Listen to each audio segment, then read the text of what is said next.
City. I'm your host, Prince Electro Diamond, and today I am here with musician and actor Adam Barta, who can currently be seen on Tan Talk and the Dish on Tubi, and is also working on Tan to 10, in which the finale is on May 7th. How you doing today, babe? I'm good. I'm good. Good to be here. Yeah, it's great to have you. It's crazy, like, that we're literally, like, this close and we've never met. Like, I know. I know. It's like the community here is so small, but it's so big. It feels like in Port St. Lucie. yeah, There's so many people, but there are people. I've been here like 5 or 6 years in the Pride Fest and the community that I'm just meeting now, and these are like people that are heavily involved. So I feel like I need to be more involved, which is kind of what the dish is about. So it all comes together. right. And well, actually, in truth, I am someone who does, especially like now that I'm doing like interviews. I don't go out much because like this is my focus, is like drag outlets, like all that. I mean, you know it. Trying to run a show, like you got to put yourself wholeheartedly into something to like. Yeah, and it's pretty much like that's kind of what happened with me. After the pandemic, I was doing music and I was kind of really focused on that. And then when everything kind of shut down, I was like, well, how do I perform? How do I creatively have this outlet? And that's when I kind of pivoted to doing YouTube and doing production, and eventually what wound me up doing as a producer, TV producer. And I Yeah, found that I love the ability just to create stories and tell these, fantastic tales, and you can do it literally within a room. Like I'm in the green screen room here in a studio, and yeah, I love that freedom. So that's kind of what led me down the road, I think, to ultimately where I am now, is kind of changing from being this music artist, which is kind of a form of being creative, but writing songs is much different than writing a script, because it just feels more alive to me. So I'm thankful that I found this. yeah. I don't know about writing a script. I don't have that talent. I know about writing stuff. I'm a musician myself, so like I totally get that. Yeah, But and yeah, it's a yeah, lot of yeah. work. It's a lot of fucking work. It's a lot. It's a lot. They're both very different mediums, but they're very rewarding, or they can be. I think Yeah, for me, it's kind of like finding that space in the where I am now is really fulfilling to me. And that's kind of like what I do is, when I do work on stuff, as you get older, when you get to be like 95 years old like me, you wind up taking stuff that makes you happy. You don't want to waste time doing something that you think is just going to make other people happy or whatever the status quo. So that's like yeah, why with Dish and with Tan Talk and stuff that I'm doing, I'm really surrounding myself finally, I think, with people that are like-minded and that really want to work with me, and just create fun stuff and not think too much about it. So, and it's right. working. It seems to be working, so I'm happy. Yeah. Okay. So, what was it like for you growing up as a kid in the Bronx?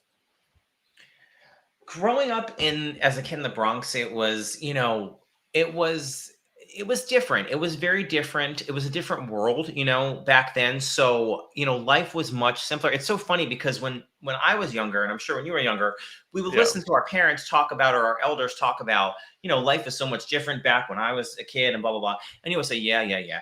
But now, yeah, as then I'm an adult and I look back, it's like life really is so much different. When I was a kid, it was so much simpler, honestly. It was so much easier. I could take the bus as a 5-year-old kid to my grandma's house in the Bronx, and it wasn't that scary because it was just a different time. And I think that, unfortunately, like, I don't know what it would be like. I can't imagine to grow up in a world with all of this social media and stuff. So it was very different. It was a very different time, a very simpler time.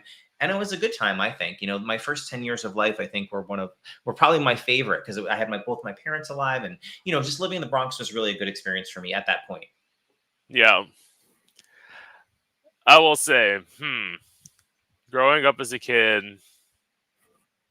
I kind of liked it. I will admit, I suffer from depression, and I suffer depression from like a young age. So like, in some ways, I'm like, do I want to? Do Would I like to go back to my younger years? Absolutely not. Like, Yes, absolutely. You'd like to, yeah, yeah, with the wisdom maybe I have now, kind of yeah. like, or just, go back as an adult and just be able to have the right choices made and do the right stuff. But where did you grow up? Were you a city I, boy? I, I grew up here. Oh, you grew up in Port St. Lucie. Yeah. Okay, cool. Yeah. And how has Port St. Lucie changed? I have to ask you, because I came here 5 years ago, and maybe even more than that now, and it's changed so much even in the few years I've been here. I can only imagine over the course of how a lifetime. It hasn't changed enough, in my opinion, and because I did probably like I moved away for 4 years. I lived in Orlando, and it's like when I came back, I expected so much to be different, but it really wasn't. Like, Yeah, it's It's still growing. yeah. And it's growing. I mean, and that's unfortunate too. Like it's growing in directions we don't want it to grow, but it's definitely growing. It's. I mean, one thing is undeniable is the amount of people that are really coming here and exploding the population of the Treasure Coast. I will say that definitely, like especially the specific area you're in, because I know from watching the dish, like kind of what area you're in. I work out there, like, Yeah, and yeah. it's like probably I won't have to deal with it much anymore because I go into work earlier. But it's like I used to get out of work right at rush hour time, and it's like trying to get home. I actually live in Jensen Beach, so it was like trying to make that trek. It took me like 45 minutes to get home, and it's like, I get it. From coming from the Bronx, that was one of my biggest pet yeah, peeves about living in New York was the traffic. And coming down here, I was like, well, at least I've escaped that. And it's starting to creep up now because, fighting for parking. I'm getting to like arguments with people in parking lots. I'm like, this is what I didn't want to come here for. yeah, So it's kind of, right, but it's a mixed bag.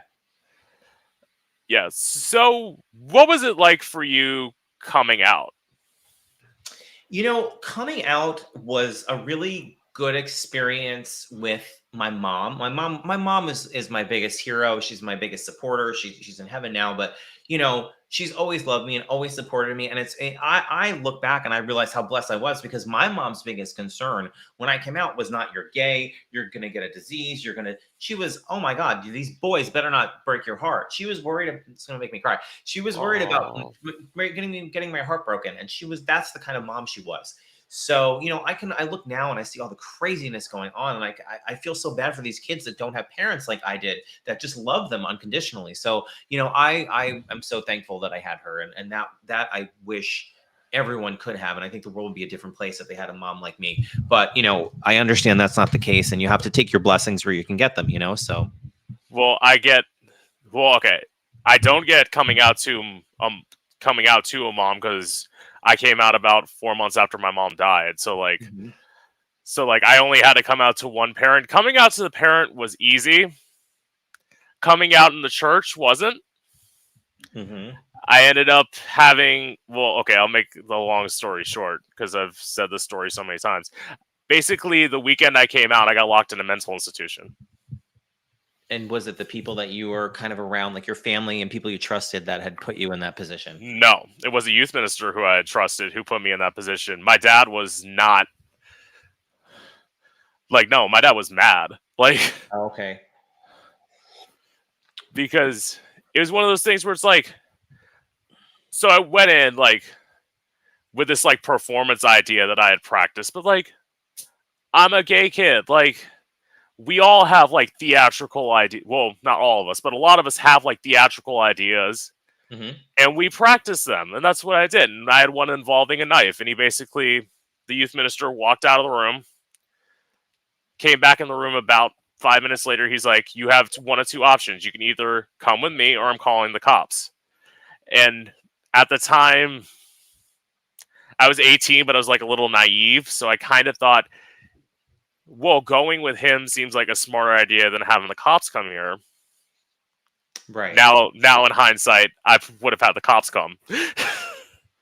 Well, I mean, and also it's scary now to think like as every day by day, really, we're going along in Florida, the rights are being stripped away from people like you and I, left and right. So it's like it's not even that's the frightening part is that experience is terrifying, but it's not getting better. It's only getting worse. And I don't know.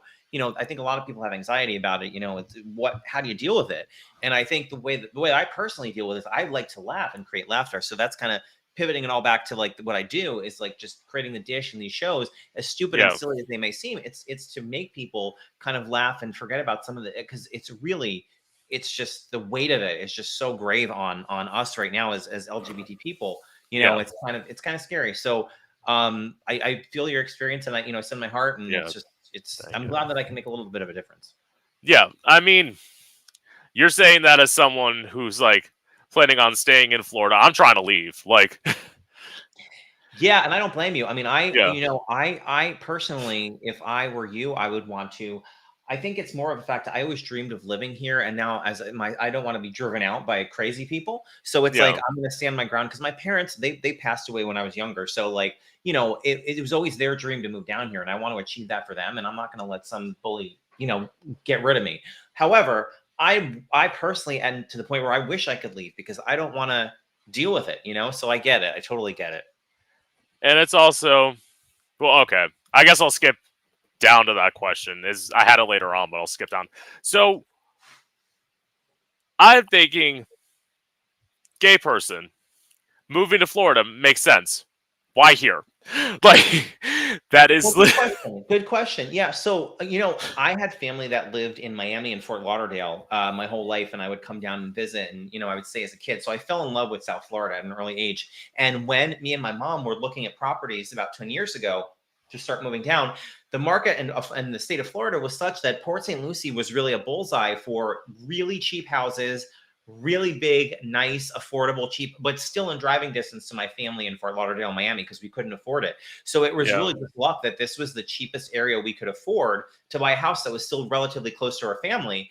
And it happened to be a bullseye because I guess everybody else thought the same thing. And now it's kind of growing up. So I kind of fell into it backwards. I had no idea that this would be like the culture of the area, like what kind of area it was. I just knew the houses were nice, they were good, and it was what my mom wanted. So that's kind of why, what drove us here. Yeah, to that part, the part that I'm thinking about just with you like doing all these shows is the fact that is it okay? Like I know on the dish you get all these drag queens to come down. Is it difficult to get them to come here? No, so we have like a minuscule budget. It's called like a micro Yeah. budget when we film. And what we do is we'll tap into Queens. Like for a perfect example, Tammy Brown was just here this past weekend. So we're filming 10 to 10 and we Yeah. scheduled to shoot with her with Patricia, Tan Mom, filming. So we kind of have been working with their schedules, for Queens that are remote. We've been literally sending them equipment. We'll send camera or not camera, we'll send a microphone and lighting and stuff, and they Yeah. will just shoot it where they are and send it back. So it's kind of been a combination of both. But we haven't really had the budget to fly anybody out, and like put them up in a big hotel yet. So hopefully next season that can happen. Because I was thinking about that. I'm like, because okay, I didn't watch every episode, but I watched some of them, and it's like you're working with like Detox and like all these people, and it's like, I'm like, well, the Detox one, I think you were in Vero when you filmed that, right? That was in Wilton. That was Hamburger Mary in Wilton. Oh, okay. Yeah. Because I will say the fact that like even this year for Pride that they got Detox, I'm like, how the fuck do y'all do that? Like, well, let's not, I don't even want to get into that yeah. Michigas, but that Right. there's some behind the scenes introductions that went on there, and I wish them the best with that. I'm actually not going to be here, unfortunately, for Pride this year because I have my sister-in-law is getting married on the exact same day in New York, so I cannot miss that, or my family would kill me. So Yeah, I get it. I'm not going to be able to do Pride either, literally just because like A, I'm working. B, okay, so what happened was I was supposed to have a spot to like go like perform for Pride, but it's like once I started working and realizing my schedule, I'm like, well, I can't do both. Like I'm at like probation with work. I got 90-day probation, and I'm only on like month 2, so I still got to get through all of May before like I can do anything. Yeah, and I sure that. And at the end of the day, regardless of the politics of Pride, it's about supporting each other, and just like, and we just need to do that, even if it's just like sharing it on Facebook and just uplifting each other, just kind of coming together, whether we're at the Pride Fest or not. I think it's just really important for us to kind of stick together and remember that we are a community right now, and we need to be more than ever, I think, which is important. Right. So, who were some of your musical inspirations? Musical inspirations, growing up, everyone from like Madonna to Britney to Missy Elliott to Lady Gaga as she developed, and I grew up with boy bands. Currently I have RuPaul as just like my end all for music. I love all of RuPaul's music, and I think I love it because it's so just feel good. Like it's just you just sing and it's just catchy and it's just CUNTY, and it makes you feel good. Yeah. So I just like singing, that, and so that's just my feel good music. And I like music that just makes you move and kind of like feel something. Like that's what I'm about. Any kind of music that makes you do that is my love. Yeah, I would say Gaga definitely for me. Like so much.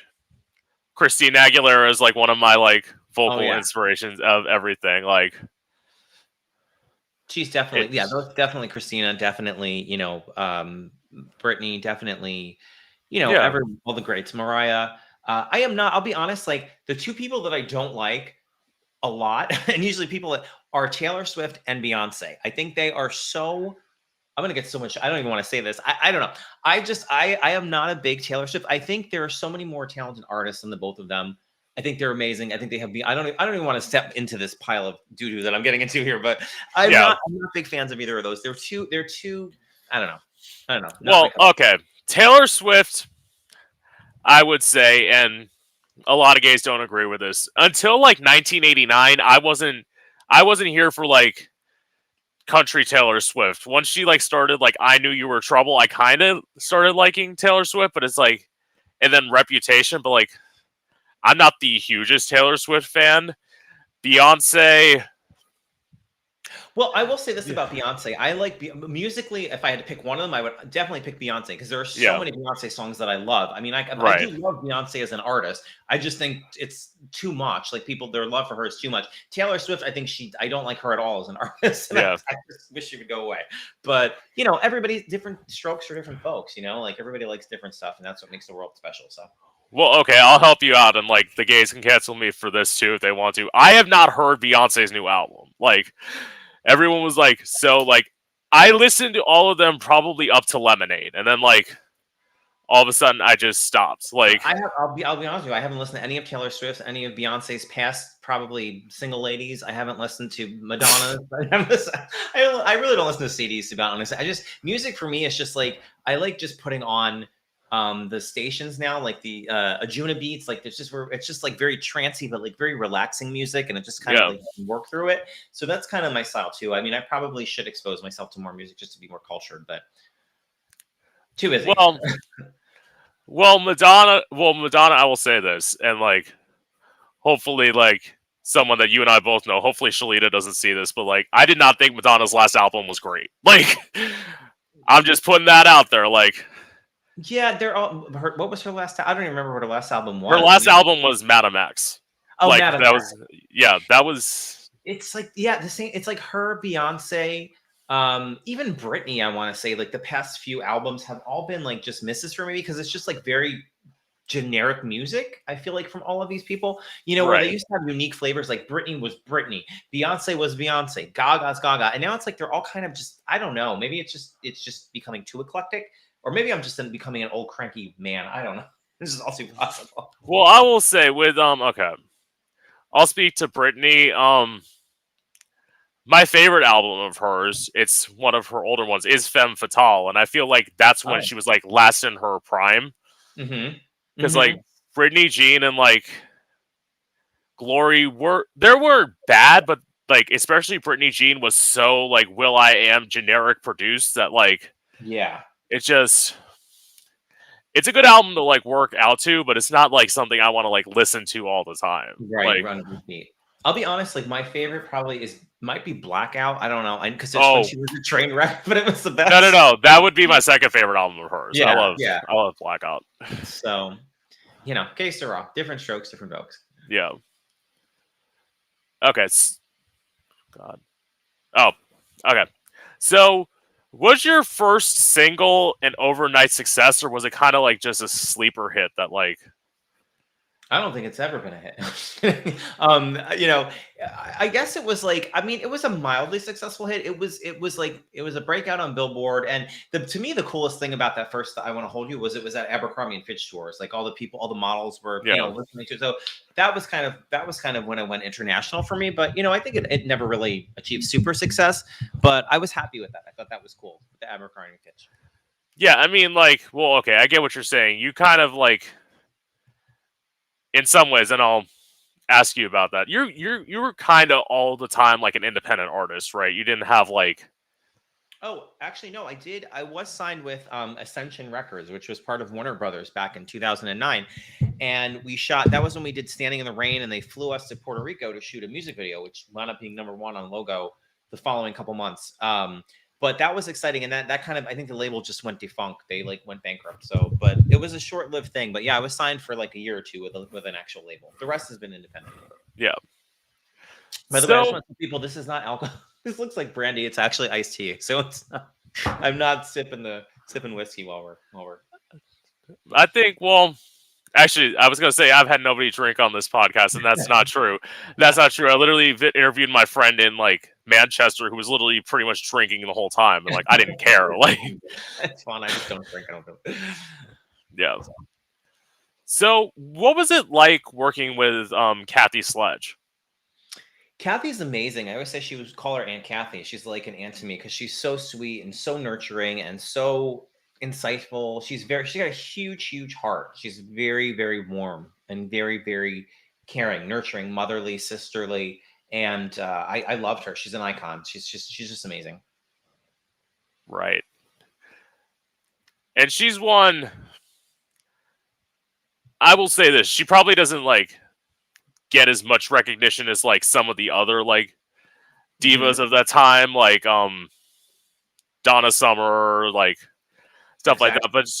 But that doesn't mean like she wasn't talented. Like, yeah, no, I still think like one of the highlights of my music career of all time, I will definitely still say, is when we got to perform We Are Family together at Jersey Pride. I got on stage and I actually came out and sang it with her. And I was like, that's so freaking cool to get to sing We Are Family with Kathy Sledge on stage. right.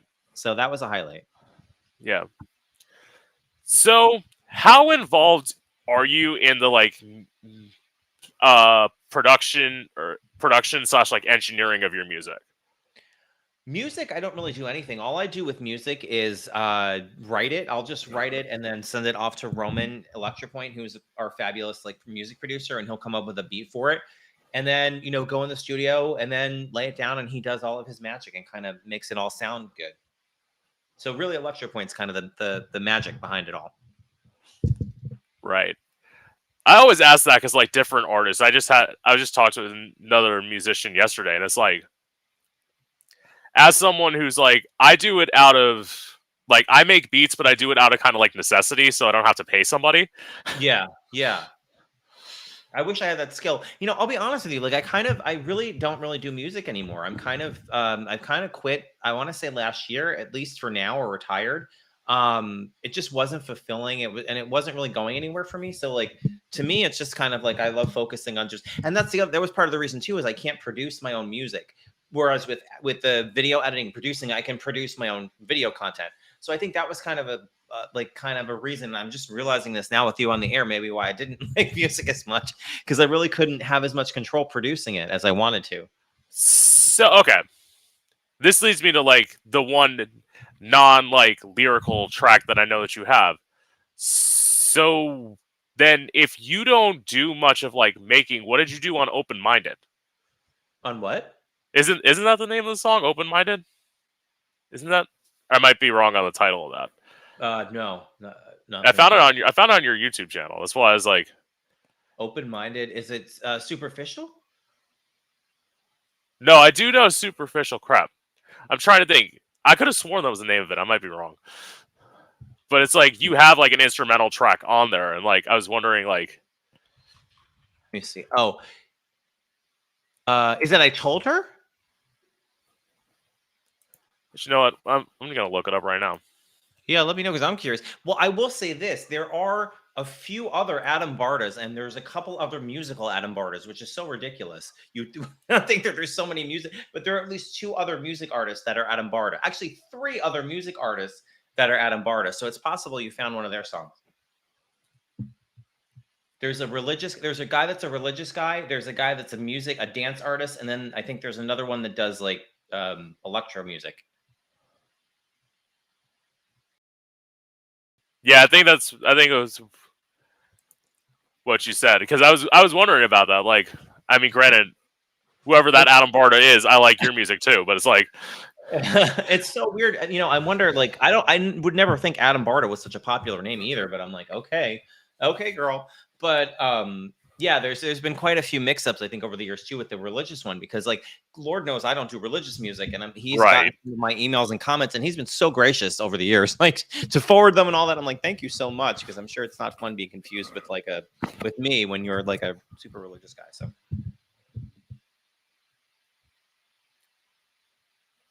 Okay. No, I'm reading this question. Okay, well, I'm going to skip that because you already said you were signed to a major label and you're really not focused on music. So, okay.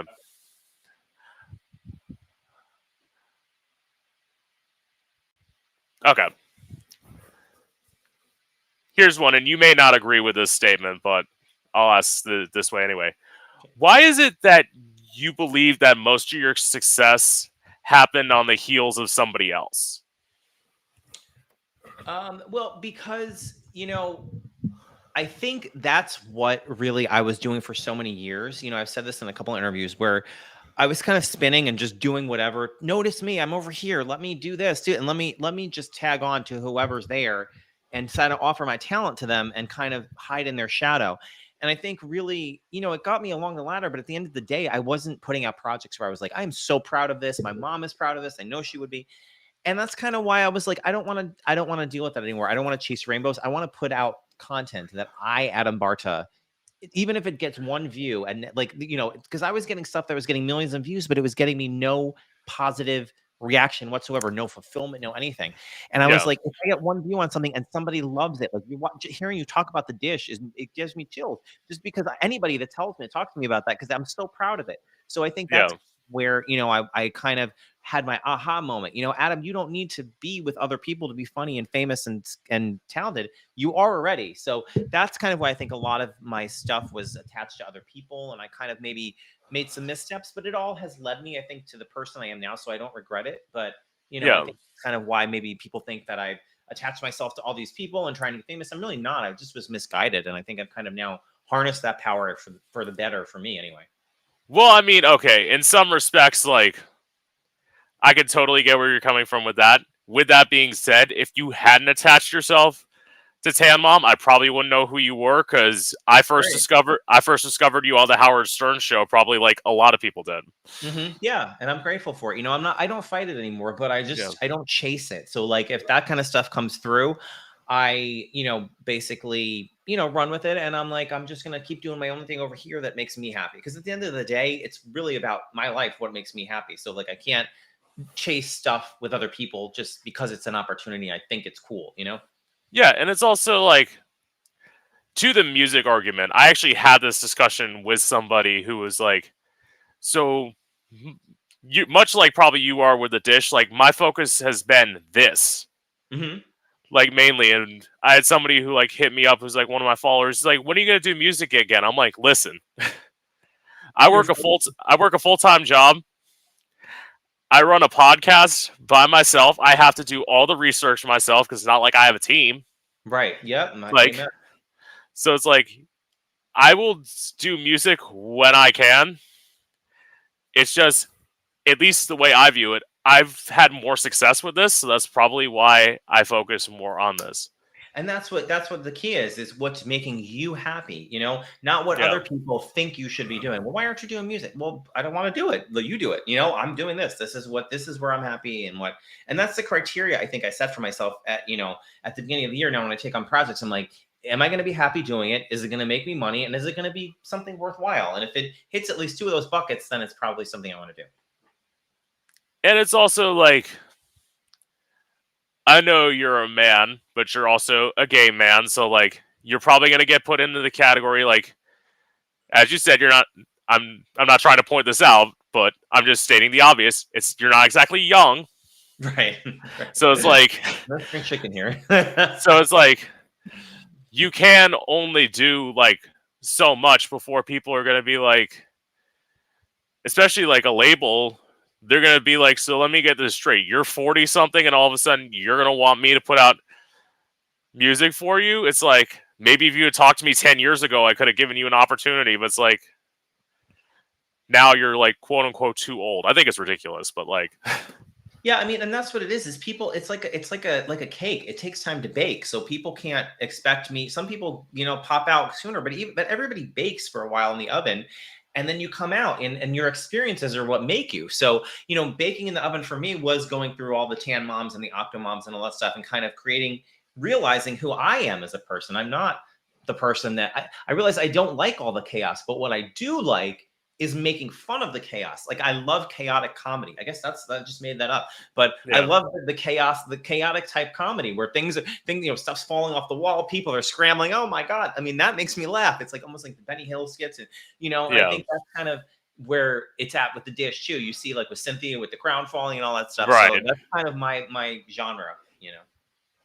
Right. So where am I? Oh. So okay. So how did you meet Tan Mom? We had a manager that introduced us like 10 years ago that wanted us to work on a song together. And we met at a restaurant in New Jersey. Wow. So, okay. So at least from the dish, she's not down here, right? She's still up in... No, she's here. She lives, Oh, she is? In Boca. Yeah, we were actually filming. Oh. We're filming 10 to 10 with her now. So yeah, she's here. Oh, that's got to be like kind of good for you, because it's like not so much of like having to move people, because as you said, like you don't have money, like they don't to do it. I mean, if she lived in New York, I don't think we would do the show right now. We just put it on hold. So I think it's just the convenience of her being here and everybody kind of lining up with all of the buckets, Dr. Miami and Tammy and Rebecca Glasscock. So yeah, we'll see if we can get finished. We're still in the middle. I'll be honest with you. I've never done a full reality series like this, especially a makeover series, and I don't know if it's going to finish. Like I'm waiting to see what happens, and I'm part of it. So I don't know. It's going to be a crazy show, though. It's it's going to be crazy. That's all I can say. So you're still like, oh, so essentially, like you're saying you haven't written an ending, like.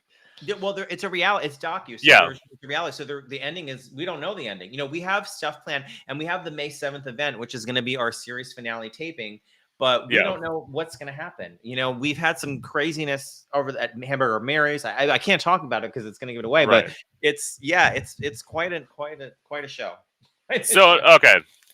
So I'm just going to state that for everyone. So clearly what Adam's saying is his show is not like the Kardashians. There's no script written. Like there is. Well, here's the thing with Tan Mom, you can't stay on a script. It's impossible to write a script for her because she won't stay on it. So it has to be reality by nature of who she is. Yeah, very much like. I remember one of the craziest moments. I think it was going back to the Howard Stern show. I think it was you were performing like Free to Be, and she like kept on like fucking up when she was like yeah, I just couldn't stop laughing when she did that.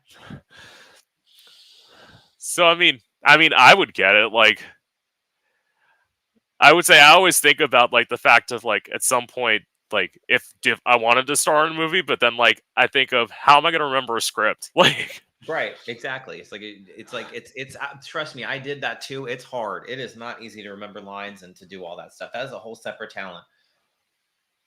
So okay, I don't think I asked this. So as an actor, were you like doing stuff on Broadway, or were you like just doing different stuff? My goal was always to be on Broadway, but I never made it there. So I did like off Broadway stuff for a few years in my 20s when I first started out. But I mean, I would love to go back and do Broadway at some point. I don't know if it's ever going to happen, if in the cards for me. But I mean, it was something I had wanted to do and was always a dream of mine to be on. Like maybe like Jinx Monsoon, I will be. Who knows?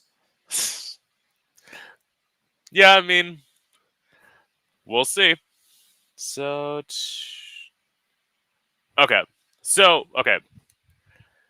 this is the first person I already know the answer. Well, I don't know the answer to this question, but like I know they actually did it. So what plastic surgery procedures have you had done? I have had a rhino, which is my nose, and a chin job, which is they put a chin implant. This was all on Dr. Miami on the TV show.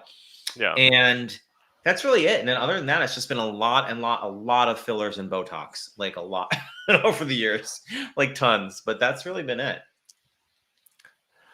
Because actually, crazy enough, I was talking with somebody, and then I asked them like if they would ever get plastic surgery done, and he literally told me, he's like, "What makes you think I haven't had plastic surgery done?" I'm like, because I'm looking at your face and I don't see anything. Like, that's a good plastic surgeon. That's a good plastic surgeon. No, they haven't had plastic surgery in their face. It turns out they had plastic surgery in their ass, and it's like, so it's like, Well, yeah. I mean, I don't think I would ever get the BBL. I don't. I mean, I'm Cuban, so I don't really need it. But I don't. Yeah, I don't. That just seems so painful. Like to have to, because I saw the woman recover with that stuff, and you have to sit on like this donut, and it looks so painful and horrible.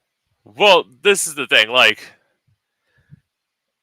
with you being Cuban, I just happen to like naturally have a big ass, so it's like my thing is like if anything, I wouldn't do like obviously making it bigger. I would just like reshape it because that's like mine's like kind of wide, and I'd like to make it more like round. Yeah, sure.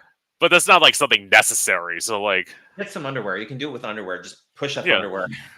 yeah. So okay, so which career do you prefer more, singing or acting?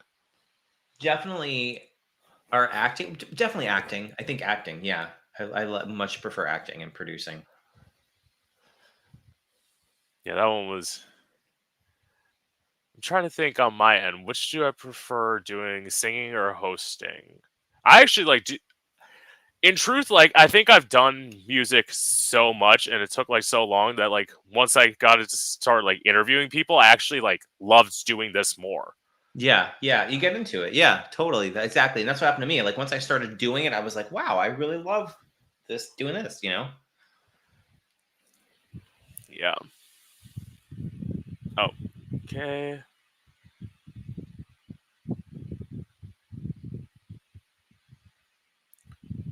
Okay, I think I'll rephrase this question because you kind of answered it before. So, like, how far into the pandemic did you like realize that you wanted to start doing like the dish and tan talk? It was right at the beginning. Actually, it was like slightly before the pandemic even started. It was the beginning of that year. I started to get into live streaming on YouTube. And that was kind of the catalyst when I upgraded all my equipment. I moved into this new space. I got the studio and I was like, let me do YouTube lives and kind of really got into this whole thing. And from that, I started filming segments and producing them. I was like, wow, I can really produce content. And it kind of just took off from there. It was kind of a progression from YouTube to lives to, producing for TV. Right. I will say this: like, I do know, obviously, from Howard Stern, like your tan talks in the beginning, little bit of a I was learning. problem. Yeah, I was learning. Listen, I was learning. It's funny to see how far I've come in just like a few years. I'm impressed. I think even JD at one point was like Adam Barta's production value was pretty good. So like it was getting better as we were going along. It just took some time to kind of figure it all out. But I don't think it was you. I think a lot of it was Tan Mom. Yeah, a lot of it's with her. She just has no, technical prowess, so she can't really, operate a lot of stuff. So having a team definitely helps. I realize that I can't do it all myself with her. So, I'm so grateful for my team of Greg and Adniel and Matt and all the people that are just amazing with on 10 to 10. Right. So okay. So wait, I didn't write this question, but I just thought about it. So I know you had like somebody on the show that you were. So are you married or are you dating somebody? I have a partner. I Yeah. guess you call it a life partner. I mean, we're not officially married, but it's Matt on the show. If you watch the show, Yeah. it's Matt. So yeah, yep. Because well, okay. Are you someone who like ever sees yourself like getting married or like? I don't think so. When my mom passed away in 2016, it was kind of the end of my dreams of like doing that kind of stuff because I don't really think it would be a happy experience, and I don't necessarily need it because I'm so happy with Matt. That said, I wouldn't be opposed to like a party or something, or like if we went to Vegas to elope just for the for a fun time. But I don't ever want to have a wedding. I think it would just be too sad for me at this point in my life to have like without my mom here. So I'm happy just having it in theory or whatever. I will say this: I never thought about it that way, and maybe if I like got to that point with somebody, I might feel the same way you did. But like, Yeah, I mean, it's like once you find it, you find happiness with somebody, you just kind of that's it. You just kind of don't you'll know when it's right, I feel like. And I think that's the problem with a lot of younger people is they just kind of rush to find some kind of commitment to be paired up. And it's really not about that. It's like about kind of when you get married, it should be about, I think, bettering yourself and coming together as a better union and making each other better. And a lot of times you don't figure yourself out. Again, it goes back to baking and kind of having your life experiences. I think as you're older, you kind of know yourself better and know what you're looking for. So that helps you kind of pick a better partner. so okay. I mean, I get that. for me, it's also like I did a lot of stuff when I was older. Mhm. So like, how old were you when you came out? I was like 18. I was pretty young. It was right out of Yeah. high school. I was in college to my mom. But I mean in high Yeah. school I was pretty flamboyant, so I'm sure people knew, but it was just kind of officially I think once I hit 18. Yeah, like I was 18, but I would say like I didn't start acting on stuff till I was when I moved out when I was like 21. So like in a lot of ways, like I hear people say like I had a boyfriend at 17. I had my and I'm like this is people that are older than me. I'm like, are you fucking kidding me? Like Yeah. Yeah. not even like It's too, yeah. Unfortunately, my advice to young people is to really focus on you and focus on finding what you love to do in your life, and the boyfriends and the guys and the marriage and the romance will all come. It will be there. Don't worry. I always say there's like 7 billion people in the world. You're going to meet somebody. The odds are with you. So, and I will say this is another thing that I will give to my advice. It's something that I learned the wrong way. It's like you cannot plan anything within a year of dating somebody. Like you just you need to know them. You need to get to know them before you really start diving into anything because you need to know them because in all seasons. that was like the longest relationship I had was a year, and like it was one of those situations like where we moved in together 7 months in. Like he moved into my place, but the whole time he was there, it turns out he was becoming a she Mm, and wasn't telling me. having his own journey. Yeah. So that was like one of those days where like I came home one day to a note and the key in the door of like everything. And it's not like I hadn't asked, but they clearly weren't ready to tell me. And I'm like, Yeah, it's yeah, just it's there. Yeah, you didn't know. And that's the thing. You yeah, don't know somebody. You can be with them for years and years. And the other thing is people change. So you don't know even while you're with them they're changing.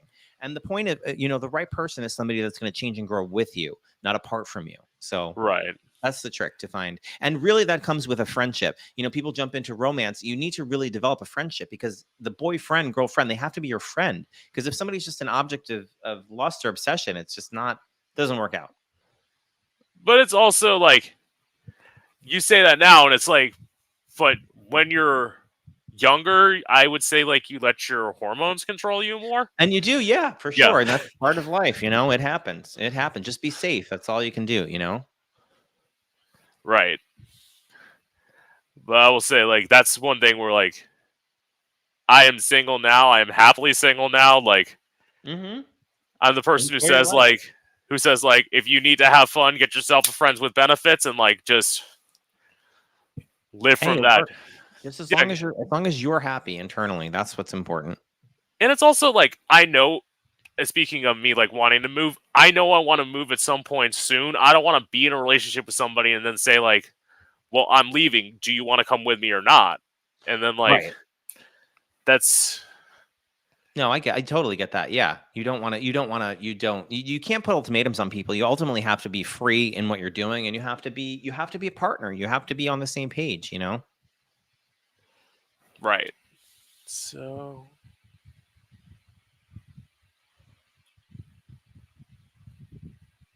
no, okay. So I asked that question a different way. I'm just looking to see if I asked everything because I think I'm on the last question, but Okay. I'll see.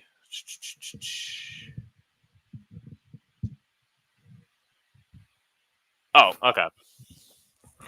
So, what's the biggest misconception about you? Um I think probably what you said before, that I'm just this, guy that hacks onto people and just, try to mooches off them and, doesn't really have any talent myself. But I think I'm at the point now where I know that's so not true. It doesn't really bother me anymore because I just know my own truth. But, I think that is a misconception people have is they think that I really don't have any talented. And that's my own fault, honestly, because I allowed myself to be overshadowed by people for so many years. So, that's something I just have to crawl myself out of. But, at the end of the day, I think what I'm doing now speaks for itself, and I hope people will find me and judge me for that, and not for stuff that I've done before, because everybody grows, everybody makes mistakes, everybody learns, everybody does well. So there's a season for everything, and this, sorry, my microphone's all over the place, and That's all right. this is my season, and this is my time, and this is what I'm giving now. So look at me, what I'm doing now, and not the past. But also, you say that, and it's like the fact that you have no talent. I will say this, being as a musician, I would never doubt the fact that you had talent, because literally you listen to the Tan Mom songs, you're the one doing the singing. Like, she's kind of just like there, Right. but it's like Yeah.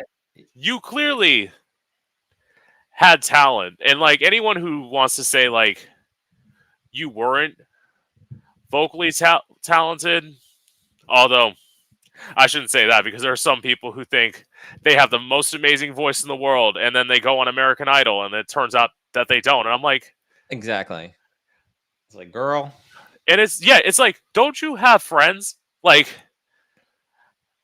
I didn't believe that until I actually I do have friends that are singers like that, and they really Yeah. do believe in their talent more than anything, and they don't. I see it in real life, so I believe it on American Idol now. what, that people just like don't have talent, and they like just start put out music. I mean, it goes back to doing what you love, but at the end of the day, it's just like it doesn't go anywhere. If you don't have the goods to back it up, I think it's kind of it is what it is. Delusion is fun. I have lots of delusion. That was actually the great advice that I heard from Aubrey Plaza, who's an actress, and I didn't hear from her personally. She said in an interview, and she said, you have to have delusion in this business, because if you don't, nobody's ever going to give you a chance. You just have to think you're the greatest and best, and eventually maybe someone will agree with you. Right. Well, okay. This is just another question that I thought of. So, all the people that you know in terms of like Tammy Brown and like Detox and all that, did you meet them through like working clubs in New York, or were like Detox? Well, I used to work with World of Wonder, which is the company that produces Drag Race, and I would be like they're part of their network. So I would do interviews, I would do the red carpets and stuff. So that's kind of how I met a lot of the queens, was just doing interviews, working with them and in their MCN. So and then just being on Logo TV, being in the public eye, I just met a lot of people. The first queen I ever met from RuPaul's Drag Race, though, was Sahara Davenport, rest in peace. And she was one of my closest friends from that show, and I miss her every day. But yeah, it was just kind of a cascade. Once you meet everyone, they just kind of all fall in place. Because I was thinking about that, where I'm like, he has to know these people somehow, because it's not like, obviously there's no way you met anybody here. Like you've met drag queens here, but they're not like, right. Yeah, no, not Drag Race people here. No, it's no, all been New York and my experiences, beforehand, and doing music too. I've done music like with Pandora, with Kasha Davis. So, that kind of also was how I met a lot of people. Yeah, you did. I didn't know about that. I know you did a song with Candy Ho, right? And Candy Ho as well. Yeah. Forget about all the people I've done songs with. Because I will say, like, I know Candy Ho. I will say, in terms of watching Drag Race, I didn't start watching until season 7. So, like, that's why when a lot of people like shit on season 7, it always holds like a special place in my heart, because like that was the first season I started watching. Like, it's iconic season. And they're like, yes, there were like untalented people. Like you had people like Pearl, who wasn't like the greatest, but she was great TV. She gave great TV. So it's like kind of, But that, and with people, like I always tell people, I would never do I'm someone who like I would never do reality TV. I say that now. Like, right. I'm always open to changing things, but it's like, especially like getting on here and interviewing people. Okay, actually, I'll ask you that question. So, other than, I know you're doing like the dish in Tan Talk and all that, but like, would you ever do something that somebody else was in charge of? Like, absolutely, yeah. If it was a good project, absolutely. I mean, I don't think I would want. Absolutely. I think I would probably want to produce more than anything. But I mean, if if it's the right role and the right project, absolutely, I'm open to anything. I love, like I said, I love being creative and I love doing this medium. So, anything involved with production is really, well, I should say, like, being in front or producing is for me. Yeah, and that gives you that control. I will say I'm a little bit of a control freak, so it's like Hmm. the idea of me just being like, I'm gonna go on your show. I'm gonna let you edit me any way you want. It's a lot. It's a lot to give up. But it comes with great risk, come with great rewards. So you're giving up all of like I said, we have no money. I have to scrape together Yeah. everything. At the end of the day, it's all mine and it's all ours. So we control it, and there's no network that's telling us what to do. So it's a blessing. So okay, I'm gonna ask you more, I guess, about. So obviously the older stars of Drag Race, you kind of knew, but how are you getting like newer people? Because like I know you had Diabetti on Yeah, this it's show. just reaching out. People love the dish, they love the project, and they believe in it. So just reaching out to them, and they want to do it. So it's really about a labor of love, like I say. Something that they can believe in, and they see the episodes, and they see kind of it's something that they fit themselves in. There are a few queens we reached out to that didn't respond or didn't want to do it, and that's totally understandable. It has to be a fit on both ways. So it has to be somebody that's funny and kind of wants to do it and is willing to do it. And I'm so grateful and honored that people like Diabetti and Kimura and all them did it. Well, I will say, I know that fact. Like, you don't have to tell me. Like, especially doing this, I am the person who's like, until you tell me no, I won't stop bugging you. Like, Right. but as you know, being in this industry, that's how you have to be. Yeah, exactly. You just have to, like, delusion again, delusion. Bang down the door. I'm the most famous person you ever met, even though you've never heard of me. So that's what it is. I don't think I had like, well, maybe my delusion was more like to tell people, like, in some ways, leave them the feeling of you're not going to regret doing this. Like, I know I'm very, very small. Like, I'm reaching out to people. Like, I have, I have maybe a little over 15,000, or no, sorry, not 15,000. God, I wish, 1,500 followers, and it's like, but Keep going. yeah, I'm not willing to stop, and like, and also like, well, you probably don't have this problem anymore. I have to get over this problem of like asking people for favors. Yeah, I mean Yeah, I wish I could get over that, but yeah, it's collaborative. It's a collaborative medium. This, you have to rely on other people at some point to do what we're doing. Because I know like the first time I did it, and it was somebody I had just like become friends with through like doing this podcast, but I went like, listen, I'm like, I need you to ask your best friend for me if they can like get back to me, because like this was after I tried like 9 times trying to get in touch with them. I'm like, Yeah, I'm it's like, like, there's only so much that I can do. I'm also, to all the people out there, it's like, don't be afraid to do stuff publicly, mhm.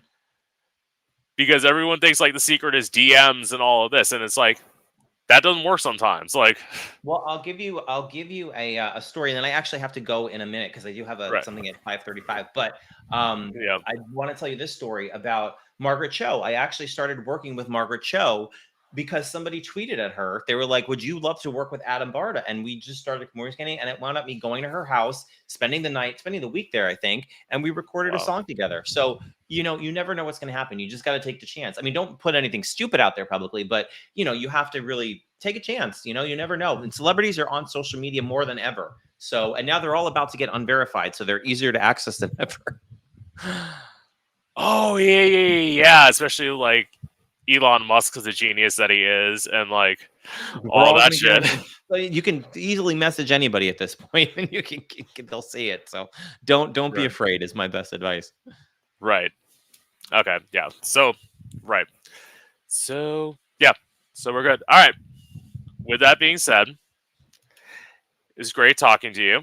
Same here. Thank you for, and I will let you know about May 7th. Maybe I would love for you to come if you're around for the finale taping. Yeah. I'll definitely keep in touch with you. All right.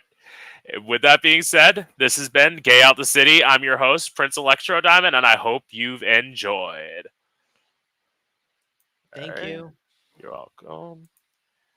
And, okay. And then All right. Well, thank you.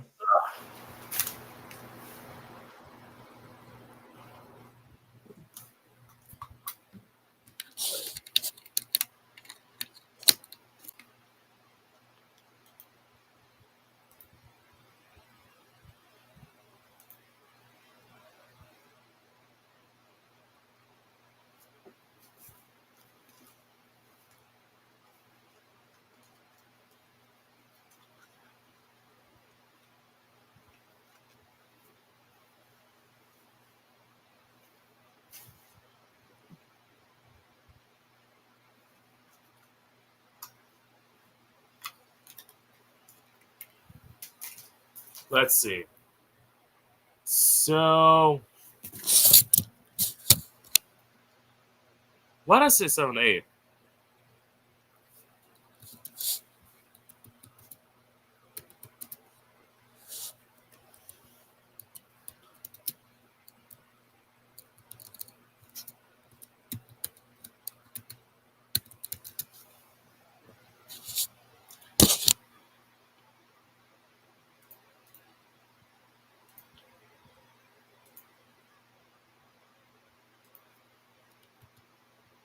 Okay.